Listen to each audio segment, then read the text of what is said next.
நடிகர் விஜய் தொடங்கிய தமிழக வெற்றி கழகத்துல முதலா ஒரு முக்கிய கட்சி கூட்டணி சேரும் சூழ்நிலை ஏற்பட்டு இருக்கு. இது பற்றி விரிவான செய்தியை இப்போ பார்க்கலாம். யார் வேண்டுமானாலும் எங்கள் கட்சியோட கூட்டணி வைக்கலாம், அவர்களுக்கு ஆட்சி அதிகாரத்துல முக்கிய பங்கு தரப்படும் அப்படின்னு தமிழக வெற்றி கழக தலைவர் விஜய் அறிவித்திருந்தார். இருந்த போதிலும் இதுவரை எந்த கட்சியும் அவருடன் கூட்டணி சேரவில்லை. கூட்டணி சேர்வதாக இருந்தால் விஜய் தான் முதலமைச்சர் அப்படிங்கறத ஏற்றுக்கொள்ள வேண்டும் என்பதுதான் தமிழக வெற்றி கழகத்துடைய முக்கிய அறிவிப்பா இருந்தது. இதற்கான சூழ்நிலை எதுவும் ஏற்படாத நிலையில இப்போ டாக்டர் கிருஷ்ணசாமி தலைமையிலான புதிய தமிழகம் கட்சி முதலா கூட்டணி சேர முன்வந்திருக்கு. முன்னதாக காங்கிரசுடன் கூட்டணிக்கு தமிழக வெற்றி கழகம் ஏற்பாடு செய்திருந்தது. ஆனால் அது தோல்வியில முடிவடைஞ்சதால இப்போ பேச்சுவார்த்தையில தேமுதிக கட்சி மட்டும்தான் இருக்கு.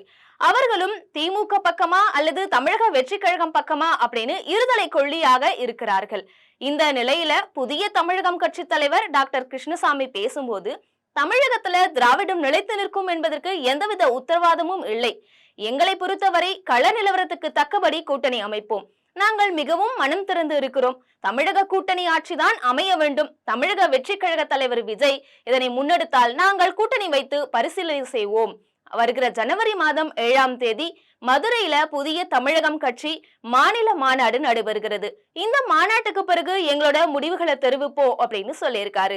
ஏற்கனவே தமிழக வெற்றி கழக தலைவர் விஜய் கூட்டணி சேரும் கட்சிகளுக்கு தக்க பதவிகள் தரப்படும் என்று பேசியிருக்கிறதால புதிய தமிழகம் கட்சி கூட்டணியில சேர்வதற்கு வாய்ப்பு இருக்கிறது அப்படிங்கிறது குறிப்பிடத்தக்கது.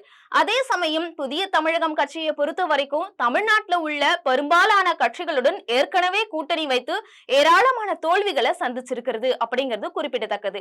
அதே சமயம் குறிப்பிட்ட சில வாக்கு வங்கிகளும் புதிய தமிழகம் கட்சிக்கு இருக்கிறது என்பதையும் மறப்பதற்கு இல்லை.